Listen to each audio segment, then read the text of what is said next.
सभी भावी छात्र अध्यापकों व छात्र अध्यापिकाओं का हमारे यूट्यूब चैनल एनजे मोटिव पर हार्दिक अभिनंदन। हमारा यह यूट्यूब चैनल एजुकेशन को समर्पित है, तो एजुकेशन से जुड़े अपडेट पाते रहने के लिए हमारे यूट्यूब चैनल एनजे मोटिव को सब्सक्राइब कर बेल आइकन को प्रेस कर लेना, ताकि आने वाले BSTC क्लासेज के लेटेस्ट वीडियो आप तक सबसे पहले पहुँचे। तो आज हम गणित शिक्षण से संबंधित यूनिट दो गणित सीखना सिखाना शिक्षण सिद्धांत तथा शिक्षण विधियों से संबंधित यूनिट सेकंड के शॉर्ट क्वेश्चन लेकर आ चुके हैं। शॉर्ट क्वेश्चन है दोस्तों, ये बता दूं आपको कि आपके लिए हेल्पफुल होंगे। तो दोस्तों वीडियो को स्किप न करते हुए देखते रहिएगा, लगातार जुड़े रहिए हमारे यूट्यूब चैनल के साथ। शुरुआत करते हैं परीक्षा से संबंधित एक अच्छे कोटेशन से कि परीक्षा कभी कठिन या आसान नहीं होती दोस्तों। किसी विद्यार्थी की अच्छी मेहनत की हो उसके लिए परीक्षा आसान होती है, और जिसने परीक्षा के लिए कोई मेहनत नहीं की है उसके लिए परीक्षा बहुत कठिन होती है। तो दोस्तों अगर परीक्षा आसान बनाना चाहते हो तो मेहनत में जुट जाइए और हमारे चैनल से जुड़ जाइए, दोनों ही काम कर लीजिएगा। अगर आप मेहनत नहीं करोगे तो फिर यह कहना भी गलत होगा कि परीक्षा कठिन थी, और अगर मेहनत करोगे तो परीक्षा कठिन होगी ही नहीं। तो चलिए हमारे यूट्यूब चैनल पर जुड़े रहिए। इकाई 2 में हम क्या क्या पढ़ेंगे? गणित सीखना सिखाना शिक्षण सिद्धांत तथा शिक्षण विधियाँ। तो दोस्तों बने रहिए हमारे यूट्यूब चैनल पर। पहला प्रश्न है अपने, शिक्षण को प्रभावी बनाने के लिए क्या आवश्यक है? तो शिक्षण को प्रभावी बनाने के लिए शिक्षण सूत्र की जानकारी होना, शिक्षण के सामान्य सिद्धांत का ज्ञान होना, संबंधित पाठ योजना बनाना, अर्थात ऑप्शन दे सही हो जाएगा। शिक्षण सूत्र की जानकारी होना, शिक्षण के सामान्य सिद्धांत का ज्ञान होना और संबंधित पाठ योजना बनाना, तो क्वेश्चन ए का ऑप्शन हो जाएगा दे सही उत्तर। अगला प्रश्न है, निम्न में से कौन से विश्लेषण विधि से संबंधित हैं? तो विश्लेषण विधि एक अध्ययन की विधि है दोस्तों, जिससे संबंधित कौन सा कथन है? तो आपको इसमें बताना है कि विश्लेषण विधि में क्या किया जाता है दोस्तों, कि ज्ञान का समग्र रूप नहीं है, ज्ञान संबंधी सूत्र का प्रतिपादन नहीं है, ज्ञान संबंधी सूत्र का प्रयोग नहीं है, तो ज्ञान का विखंडन करके उसको समझा जाता है। यह है अपनी दोस्तों विश्लेषण विधि। अगला प्रश्न है, ज्यामिति की समस्याओं को हल ज्ञात करने के लिए निम्नलिखित विधि का प्रयोग अध्यापक को करना चाहिए।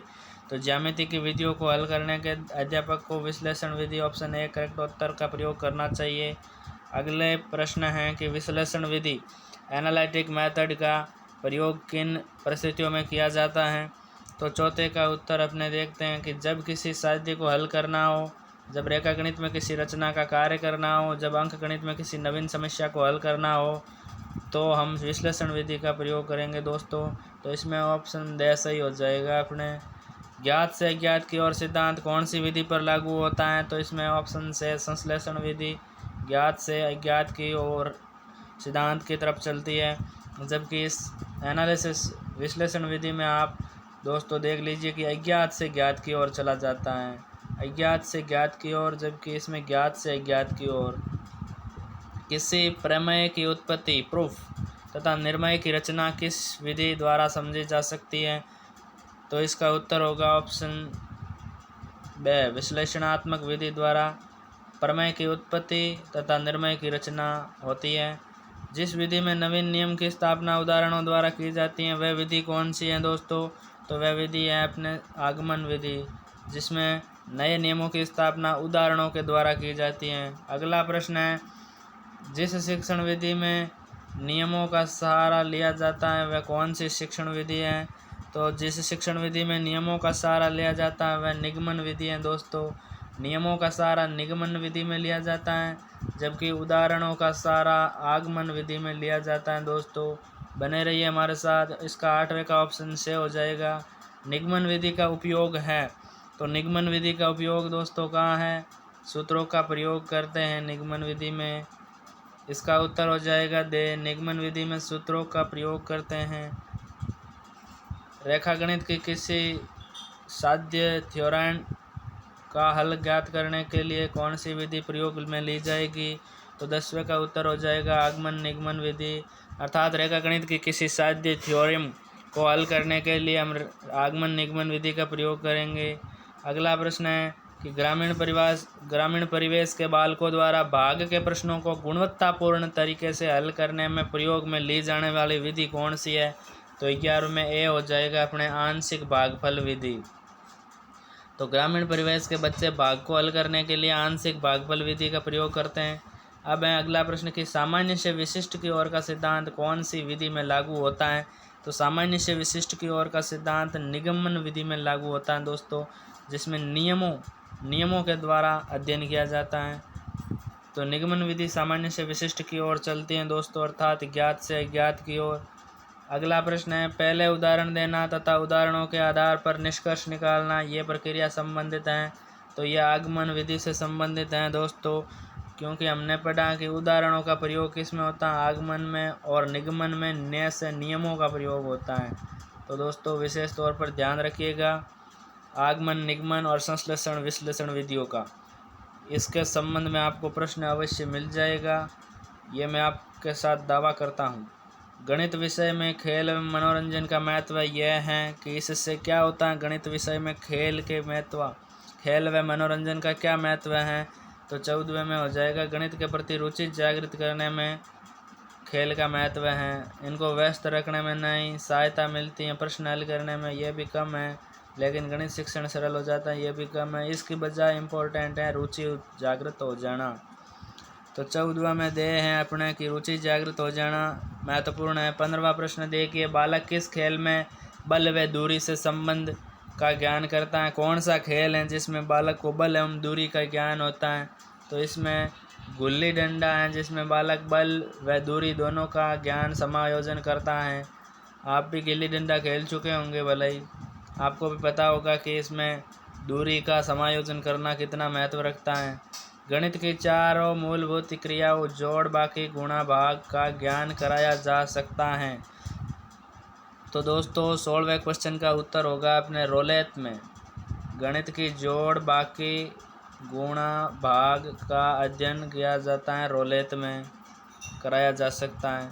अगला प्रश्न है खेल विधि का प्रमुख दोष क्या है? तो खेल विधि का दोष प्रमुख क्या है दोस्तों? आपने लक्ष्य से भटक जाना। खेल विधि में संभावना रहती है कि हम खेल में कहीं गुम जाए और हम लक्ष्य से भटक जाए, अपने शिक्षण लक्ष्य से भटक जाए, खेल में इतने ज़्यादा प्रभावी हो जाए। खेल विधि की विशेषता बतानी है 18वें क्वेश्चन में आपको। तो इसमें छात्र सक्रियता में सहायक है खेल विधि, इसकी विशेषता है। इसका ऑप्शन ए हो जाएगा। व्यवहारवाद के जनक कौन है दोस्तों? अपने को 19वें में बताना है कि व्यवहारवाद के जनक कौन है। तो वॉटसन और स्किनर व्यवहारवाद के जनक हैं दोस्तों। कौन है? वॉटसन और स्किनर। अगले प्रश्न की तरफ बढ़ते हैं कि बालकों को वृत्त का क्षेत्रफल प्रकरण समझाने की सर्वोत्तम विधि कौन सी है? तो वृत्त का क्षेत्रफल है जो समझाने की सर्वोत्तम विधि आपके हैं निगमन विधि दोस्तों। कौन सी विधि? निगमन विधि। वृत्त का क्षेत्रफल ज्ञात करने की समझाने की प्रकरण को की सर्वोत्तम विधि कौन सी है? निगमन विधि। अगला प्रश्न है गणित विषयों में सूत्रों की स्थापना करने के लिए उपयुक्त विधि कौन सी है? तो इसमें आपके उपयुक्त विधि संश्लेषण विधि होगी दोस्तों, सूत्रों की स्थापना के लिए। अगला प्रश्न है 22वां कि गणित शिक्षण के संदर्भ में व्यवहारवादी उपागम का केंद्र बिंदु क्या है? व्यवहारवादी उपागम का केंद्र बिंदु शिक्षक हैं दोस्तों। गणित शिक्षण के संदर्भ में व्यवहारवादी उपागम का केंद्र बिंदु शिक्षक हैं। ऑप्शन ए उत्तर हो जाएगा इसमें। रचनावादी शिक्षण उपागम में केंद्र बिंदु कौन है? तो 23वें क्वेश्चन का आपके उत्तर हो जाएगा ए विद्यार्थी। दोस्तों व्यवहारवादी उपागम में तो शिक्षक को केंद्र में रखा गया है, जबकि रचनावादी में विद्यार्थी को केंद्र में रखा गया है। तो इन बातों पर ज़रा ध्यान रखिएगा आप। बच्चे पहले बिना क्रम से संख्या बोलता है, जैसे 1, 2, 5, 7 आदि। यह स्थिति किस स्तर में आती है दोस्तों? यह स्थिति आती है आपके ऑर्डिनेशन। किस में आती हैं? ऑर्डिनेशन, क्रमहीनता। ऑप्शन ए सही हो जाएगा। सामाजिक माहौल के महत्व को सर्वप्रथम किस बाल मनोवैज्ञानिक ने प्रस्तुत किया था? तो सामाजिक माहौल के महत्व को सर्वप्रथम वाइगोत्स्की ने प्रस्तुत किया था, सामाजिक संरचना का सिद्धांत के तहत। अगला प्रश्न है 26वां कि खुली कक्षा विधि से शिक्षण प्रक्रिया का आधार किस बाल मनोवैज्ञानिक के कार्यों से प्राप्त हुआ? खुली कक्षा कक्ष विधि से शिक्षण प्रक्रिया का आधार किस बाल मनोवैज्ञानिक के कार्यों से प्राप्त हुआ? तो 26वें का उत्तर हो जाएगा आपके ऑप्शन द जीन पियाजे। जीन पियाजे ने खुली कक्षा कक्ष शिक्षण प्रक्रिया का आधार मानकर बाल मनोवैज्ञानिकों के कार्य से प्राप्त किया। अगला प्रश्न है कि यथार्थवादी गणित की शिक्षा मूलतः किस राष्ट्र में विकसित हुई? यथार्थवादी अवधारणा के तहत गणित की शिक्षा मूलतः किस देश में विकसित हुई? तो इसका उत्तर हो जाएगा ऑप्शन सी नीदरलैंड देश में यथार्थवादी अवधारणा विकसित हुई। अगला है गणित शिक्षण अधिगम की एक विधि है RME, जिसको विकसित किसने किया दोस्तों? तो 28वें का उत्तर हो जाएगा ऑप्शन द फ्रुंडथल संस्थान नीदरलैंड ने विकसित किया था। फ्रुंडथल संस्थान नीदरलैंड, ऑप्शन दे करेक्ट उत्तर। RME को विकसित किया है दोस्तों। अगला प्रश्न है RME किस प्रकार की अधिगम प्रक्रिया है? तो आपको बताना है कि RME ऑप्शन है बाल केंद्रित प्रक्रिया है। क्या है दोस्तों? बाल केंद्रित अधिगम की प्रक्रिया है RME। तो जुड़े रहिए हमारे साथ इसी प्रकार। मित्रों मैं आपको बता दूं कि RME क्या है। RME का फुल फॉर्म है realistic approach to mathematics education. ये गणित शिक्षण अधिगम की एक विधि है जिसे नीदरलैंड के प्रूडेंशियल ने विकसित किया। प्रूडेंशियल वैज्ञानिक का नाम है दोस्तों, क्या है? प्रूडेंशियल वैज्ञानिक का नाम है जिसने RME विधि को विकसित किया। इसका फुल फॉर्म है realistic approach to mathematics education. इसकी विशेषताएं देख लीजिए कि बच्चे के प्रासंगिक स्थितियों या समस्याओं का उपयोग करने में अधिगम प्रक्रिया प्रारंभ करता है। फिर बच्चे द्वारा स्वयं ज्ञान की रचना करना है। अधिगम की विभिन्न शाखाओं से गणितीय अधिगम को अनुभव जोड़ना है। ये बाल केंद्रित अधिगम प्रक्रिया है। इसमें अध्यापक की भूमिका सहायक के रूप में होती है। तो दोस्तों अगले प्रश्न की तरफ बढ़। अगला प्रश्न है कि पाठ योजना की मुख्य भूमिका है। तो इसका आपके उत्तर हो जाएगा शिक्षक के लिए पाठ योजना की महत्वपूर्ण भूमिका है, अर्थात लेसन की प्लानिंग करने की महत्वपूर्ण भूमिका है आपके शिक्षक के लिए। पाठ योजना में पूर्व ज्ञान के आधार पर बिंदु कौन सा है? तो पाठ योजना में पूर्व ज्ञान पर आधारित बिंदु हैं दोस्तों ऑप्शन बी प्रस्तावना। दोस्तों क्या है? प्रस्तावना। अर्थात पाठ योजना बनाते समय हम प्रस्तावना में अपने पूर्व ज्ञान का प्रयोग कर सकते हैं। अगला अब अति लघुतरात्मक प्रश्नों की इस कड़ी में चलते हैं जो कि आपके लिए शायद अच्छे साबित हो, हेल्पफुल हो। तो देखिएगा वीडियो को पूरा, बीच में मत छोड़िएगा दोस्तों, क्योंकि अभी प्रश्न आने वाले हैं इनमें से भी कि गणित सीखने सिखाने की प्रक्रिया को रुचिकर किस प्रकार बनाया जा सकता है।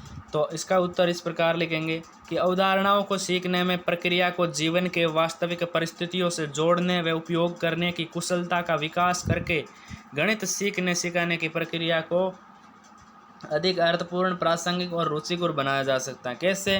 कि जीवन की जो वास्तविक परिस्थितियां हैं उनसे जोड़कर वे उपयोग करने की कुशलता का विकास करके हम गणित सीखने सिखाने की प्रक्रिया को अर्थपूर्ण, प्रासंगिक और रुचिकर बना सकते हैं। अगला प्रश्न है कि शिक्षण विधियों का चुनाव करते समय किन किन बातों को ध्यान में रखना है।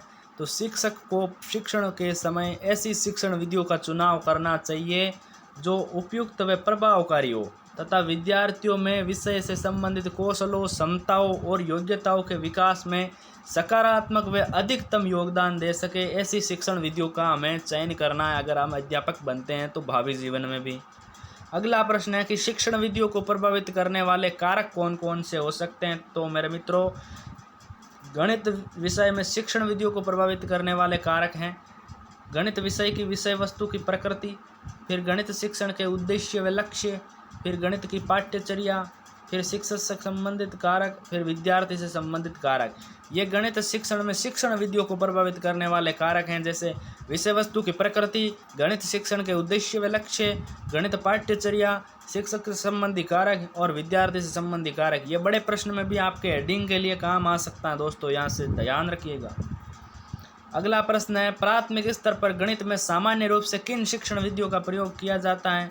तो ये बड़े प्रश्नों के लिए आपके लिए कंटेंट हैं दोस्तों, यहाँ पर आप अगर गौर करते हो तो कि प्राथमिक स्तर पर गणित की अवधारणाओं को समझाने हेतु प्राय कौन कौन सी विधियाँ प्रयोग में लाई जाती हैं। तो संश्लेषण विश्लेषण विधि हो गई एक, आगमन निगमन विधि हो गई, ये दो विधियाँ दोस्तों। खेल विधि हो गई और समस्या समाधान विधि हो गई।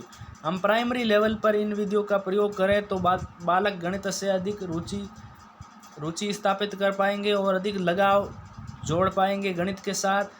अगर विश्लेषण, संश्लेषण, आगमन निगमन, खेल विधि और समस्या समाधान विधि जैसी विधियों, आकर्षक विधियों का प्रयोग किया जाता है तो।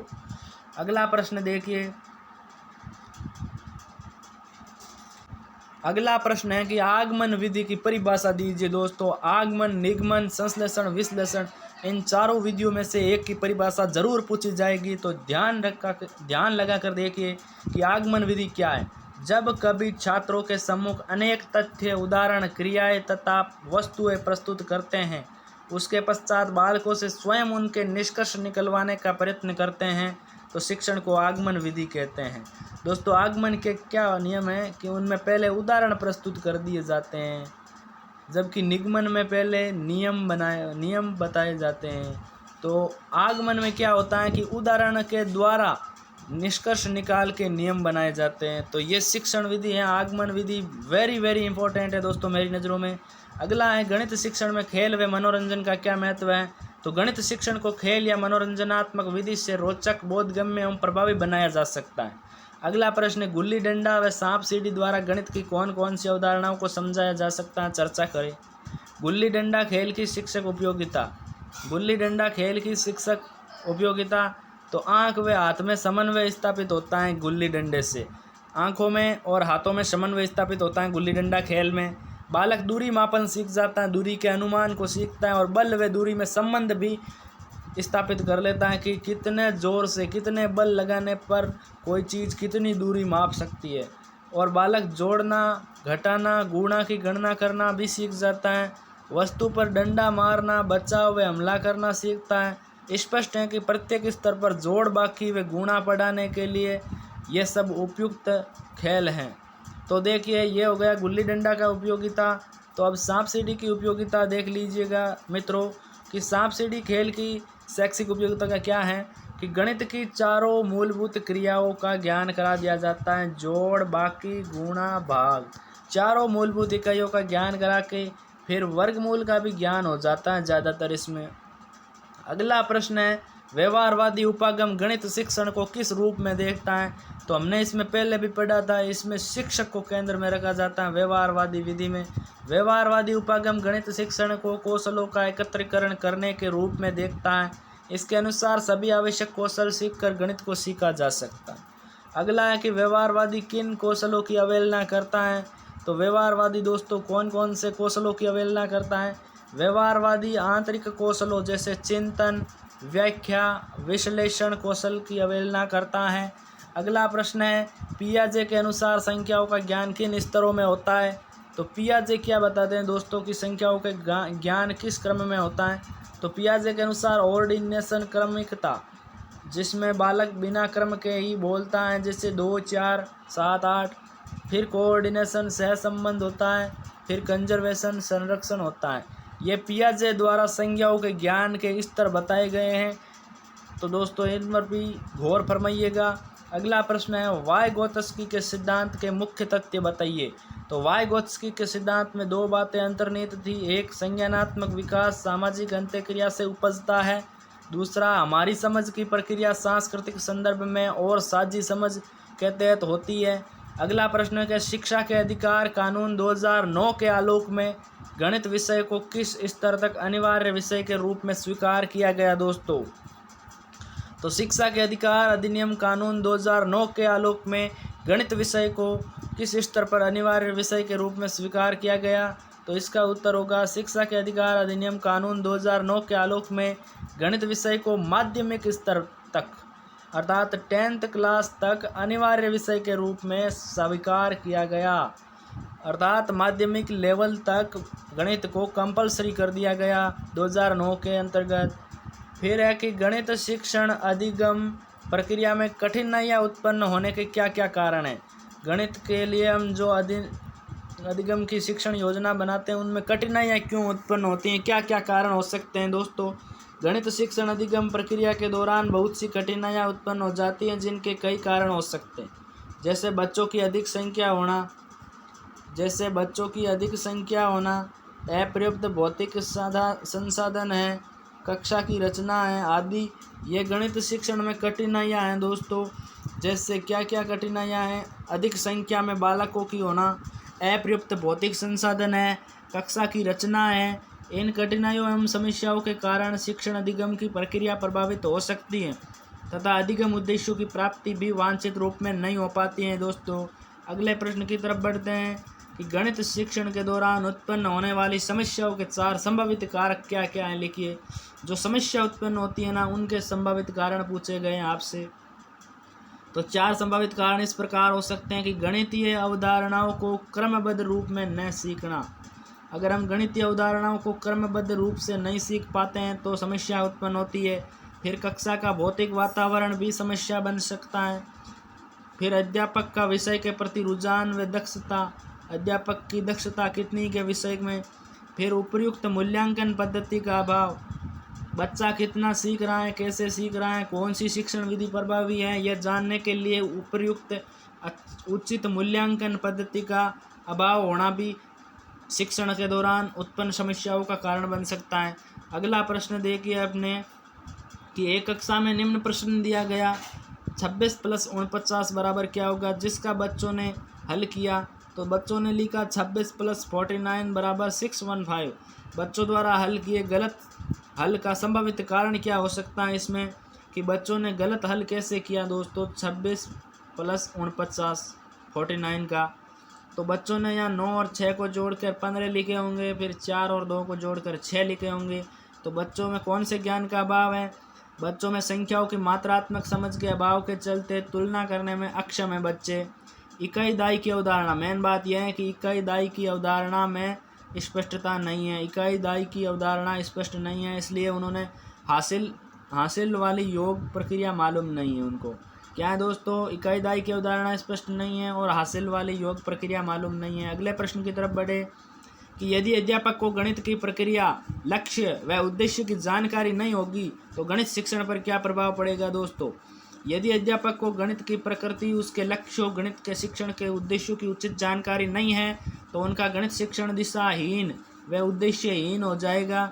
अतः शिक्षक को सफल गणित शिक्षक के लिए गणित की प्रकृति, गणित के लक्ष्यों तथा उद्देश्यों की जानकारी स्पष्टता के साथ होनी जरूरी है। अगर उनको उद्देश्य, गणित के लक्ष्य की जानकारी नहीं होगी तो उनका शिक्षण दिशाहीन व उद्देश्यहीन होगा। तो सफल गणित शिक्षक बनने के लिए आपको गणित की प्रकृति, लक्ष्य, उद्देश्य की जानकारी होनी चाहिए। अगला प्रश्न है कि शिक्षण अधिगम योजना बनाने का क्या लक्ष्य है? शिक्षण अधिगम योजना बनाने का क्या लक्ष्य, उद्देश्य है? तो इस प्रकार इसका उत्तर होगा कि शिक्षण अधिगम योजना बनाने का उद्देश्य शिक्षा व अधिगम के लक्ष्यों व उद्देश्यों को निर्धारित समय में उपलब्ध संसाधनों को श्रेष्ठ तरीके से इस्तेमाल करके प्रभावकारी व सफलतापूर्वक ढंग से प्राप्त करना है, ताकि शिक्षण अधिगम अनुभव के गुणवत्ता के श्रेष्ठ स्तर को प्राप्त किया जा सके। अर्थात क्या है दोस्तों? अगर हम टीचिंग के लिए लेसन प्लान तैयार करते हैं तो उसका उद्देश्य होना चाहिए कि शिक्षा व अधिगम के लक्ष्यों व उद्देश्यों को निर्धारित समय में उपलब्ध संसाधनों को श्रेष्ठ तरीके से इस्तेमाल करके प्रभावकारी व सफलतापूर्वक ढंग से प्राप्त करना, ताकि शिक्षण अधिगम अनुभव के गुणवत्ता के श्रेष्ठ स्तर को प्राप्त किया जा सके। अगला प्रश्न है कि योजना बनाते समय किन किन बातों को ध्यान में रखा जाए। टीचिंग में लेसन प्लान बनाते समय किन किन बातों का ध्यान रखा जाए। अगला प्रश्न महत्वपूर्ण है दोस्तों कि लेसन प्लान बनाते समय आप किन किन बातों का ध्यान रखें। इस बात की ओर मैं आपका ध्यान आकर्षित करवाना चाहूँगा कि लेसन प्लान बनाते समय आप किन किन बातों का ध्यान रखें। तो गणित की पाठ्यचर्या है, गणित की प्रकृति, नेचर है, गणित शिक्षण के लक्ष्य, टारगेट और उद्देश्य हैं, बच्चों को सीखना है अर्थात विषय वस्तु क्या है, गणित सीखने की विधियाँ हैं, फिर बच्चे गणित कैसे सीखते हैं, सीखने का क्रम क्या होगा, समय सीमा अर्थात कितने समय में निर्धारित लक्ष्य प्राप्त करना है, अधिगम मूल्यांकन के तरीके क्या होंगे, बोलना क्रियान्वयन के लिए उपलब्ध संसाधन क्या होंगे, योजना क्रियान्वयन के लिए उपलब्ध जो संसाधन है वो किस प्रकार कार्य करेंगे, तो लेसन प्लान के दौरान हमें इन बातों पर ध्यान रखना चाहिए। ये बड़े प्रश्न के रूप में भी आ सकता है कि गणित की पाठ्यचर्या, गणित की प्रकृति, गणित शिक्षण के लक्ष्य उद्देश्य, बच्चों को क्या सीखना है अर्थात विषय वस्तु क्या है, गणित सीखने की विधियाँ कैसी होगी और बच्चे गणित कैसे सीखते हैं, सीखने का क्रम कोऑर्डिनेशन क्या होगा, समय सीमा अर्थात कितने समय में हमें अपना लक्ष्य प्राप्त करना है, अधिगम मूल्यांकन के तरीके क्या होंगे दोस्तों। अधिगम में मूल्यांकन बहुत ही महत्वपूर्ण है कि बच्चे ने क्या सीखा, कैसे सीखा, कौन सी विधि अच्छी लगी उसे, कौन से सब्जेक्ट में उसने रुचि ली। इस प्रकार की जानकारी के लिए हमें मूल्यांकन करना होता है। तो लेसन प्लान में मूल्यांकन के तरीके क्या होंगे ये भी निश्चित करने होंगे। फिर योजना का क्रियान्वयन के लिए कौन कौन से उपलब्ध संसाधन हैं ये भी जरूरी है। तो अगला प्रश्न देखिए, अधिगम प्रक्रिया अर्थात लर्निंग एक्टिविटीज़ के चुनाव करने में ध्यान देने योग्य आवश्यक बातें कौन कौन सी हैं। तो लर्निंग एक्टिविटीज़ चयन करने में अधोलिखित बातों का ध्यान रखना होगा। अधिगम प्रक्रिया पूर्व निर्धारित पूर्व ज्ञान पर आधारित होनी चाहिए। अधिगम प्रक्रिया पूर्व ज्ञान पर आधारित होनी चाहिए। अगला कि समय का चुनाव करते समय भी ध्यान रखना चाहिए किस सब्जेक्ट को, किस विषय वस्तु को कितना टाइम दिया जाए, क्योंकि समय बहुत महत्वपूर्ण है दोस्तों कि बहुत कम समय में हमें बहुत ज़्यादा पढ़ना होता है, तो हमें भी समय मैनेज करना आना चाहिए। अगला थर्ड है कि उपलब्ध संकलित वस्तुओं शिक्षण अधिगम सामग्री का ध्यान रखना आवश्यक है। जो भी संकलित वस्तु है शिक्षण अधिगम सहायक सामग्री है उनका ध्यान भी रखना चाहिए हमें अधिगम प्रक्रिया के चुनाव करते वक्त। यह उद्देश्यों की प्राप्ति में सहायक हो, टारगेट को पाने में सक्षम हो, सहायक हो।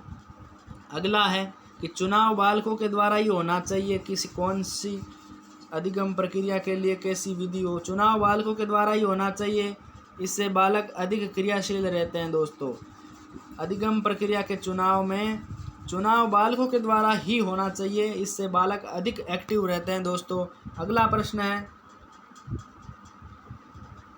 अगला प्रश्न अपने इस प्रकार है कि गणित का एक पाठ पढ़ाते समय छात्र निष्क्रिय बैठे हैं, इस शिक्षण की कोई दो कमियां बताइए। छात्र निष्क्रिय बैठे हैं तो कोई शिक्षण प्रक्रिया में या शिक्षण विधि में कोई कमी होगी तभी बैठे हैं, अदरवाइज छात्र निष्क्रिय नहीं बैठ होते होंगे। तो इसका पहला कारण हो सकता है कि उचित शिक्षण विधि का उपयोग नहीं कर रहा है शिक्षक यहाँ पर, अगर छात्र निष्क्रिय बैठे हैं तो। दूसरा है कि अधिगम सामग्री की सटीकता एवं विषय वस्तु का रोचक न होना, रुचिपूर्ण न होना। अधिगम सामग्री सटीक नहीं होगी या फिर विषय वस्तु में रोचकता नहीं होगी। अगला होगा कि अपेक्षित स्थानीय पर्यावरण का सदुपयोग न करना, लोकल क्षेत्र के पर्यावरण का उपयोग न करते हुए पढ़ा रहा है शिक्षक तो छात्र निष्क्रिय हो जाएंगे। तो फिर शिक्षक द्वारा छात्रों की सहभागिता न लेना, अर्थात शिक्षक स्वयं पढ़ाता जा रहा है, छात्रों को उनके अंदर सक्रिय करने की तैयारी कर ही नहीं रहा है, तो वो छात्र निष्क्रिय रहेंगे। तो दोस्तों शिक्षण विधि का उपयोग न करना उचित, अधिगम सामग्री का सटीक व विषय वस्तु का रोचक न होना, अपेक्षित स्थानीय पर्यावरण का सदुपयोग न करना और शिक्षक द्वारा छात्रों की सहभागिता न लेना, यह एक गणित का पाठ पढ़ाते समय छात्र के निष्क्रिय बैठे रहने के कारण है, अर्थात शिक्षण में कमियां हैं ये। अगला प्रश्न है पाठ योजना के निर्माण में कौन कौन सी सावधानियां ध्यान में रखनी चाहिए। तो पाठ योजना के निर्माण में निम्न सावधानियों को ध्यान में रखना चाहिए दोस्तों। लेसन प्लान के क्रिएशन के समय पाठ योजना के विभिन्न भागों में समन्वय कोरिलेशन रहना चाहिए, समन्वय स्थापित करना है पाठ योजना के विभिन्न भागों में। दूसरा है कि विभिन्न विषयों के पाठ की योजना अलग अलग होनी चाहिए, विभिन्न विषय हैं उनकी पाठ की योजना अलग अलग तरह से निर्धारित होनी चाहिए। पाठ योजना में पाठ से संबंधित ज्ञान देने का प्रयत्न करना चाहिए। तो पाठ निर्माण या पाठ योजना के निर्माण में इस प्रकार की सावधानियां बरतनी चाहिए कि पाठ के विभिन्न भागों में समन्वय रहना चाहिए, फिर विषयों के पाठ की योजना अलग अलग होनी चाहिए, फिर पाठ योजना में पाठ से संबंधित ज्ञान देने का प्रयत्न करना चाहिए, पाठ से नहीं भटकना चाहिए अर्थात लक्ष्य पर बने रहना चाहिए। अगला प्रश्न है कि पाठ की प्रस्तावना में अंतर्निहित किन्हीं दो अपेक्षाओं का उल्लेख कीजिए। पाठ की जो प्रस्तावना होती है स्टार्टिंग में, उनमें अंतर्निहित कोई दो अपेक्षाएं अर्थात पाठ के प्रसंग के अनुसार कुछ प्रश्नों द्वारा प्रस्तावना की शुरुआत कर सकते हैं। पाठ के प्रसंग के अनुसार कुछ प्रश्न हैं, किसी चित्र के माध्यम से बालक की मानसिक क्षमताओं को ध्यान में रखकर पूर्व ज्ञान के आधार पर अध्यापक अपने पाठ की प्रस्तावना करता है। अगर पाठ की प्रस्तावना करना है तो या तो प्रसंग के अनुसार कुछ प्रश्न लेकर आइए जिनके माध्यम से छात्र उस विषय के प्रति आकर्षित हो, या फिर किसी चित्र के माध्यम से बालक की मानसिक क्षमताओं को ध्यान में रखकर पूर्व ज्ञान के आधार पर अध्यापक अपने पाठ की प्रस्तावना करे। दूसरा है कि प्रश्नों में क्रमबद्धता व तारतम्यता होनी चाहिए। प्रस्तावना के प्रश्नों में क्रमबद्धता और तारतम्यता होनी चाहिए। इस वीडियो का लास्ट क्वेश्चन है अपने कि पाठ योजना बनाने के 2 मुख्य उपयोग लिखो। तो दैनिक पाठ योजना द्वारा शिक्षक को सफल शिक्षण के लिए पूर्व विचार एवं चिंतन का अवसर मिलता है। डेली लेसन प्लान का शिक्षक को सफल शिक्षण के लिए पूर्व विचार एवं चिंतन का अवसर मिलता है। सेकंड है शिक्षण कार्य में क्रमबद्धता व नियमितता आती है। लेसन प्लान बनाने से शिक्षण कार्य में क्रमबद्धता व नियमितता आती है। थर्ड है कि इसके द्वारा शिक्षण को उद्देश्यनिष्ठ बनाया जा सकता है। दोस्तों, लेसन प्लान अर्थात पाठ योजना बनाकर हम शिक्षण को उद्देश्यनिष्ठ बना सकते हैं। तो दोस्तों बताइएगा कमेंट बॉक्स में कि हमारी मेहनत कैसी लगी आपको, हमारा वीडियो कैसा लगा। अगर अच्छा लगा तो लाइक कीजिए और अपने दोस्तों तक भी इस जानकारी को पहुंचाइए, शेयर कीजिए ताकि उनके लिए भी मदद हो, उनके लिए भी सहायता हो। हमने आपके निस्वार्थ भाव से सहायता की है और वीडियो बना रहे हैं आपके लिए। तो आप हमारे यूट्यूब चैनल को सब्सक्राइब करें, पहली बार आए हैं तो बेल आइकन को प्रेस करें ताकि आने वाले वीडियो का नोटिफिकेशन आपके पास सबसे पहले पहुंचे। वीडियो देखने के लिए धन्यवाद दोस्तों। जय हिंद, जय भारत।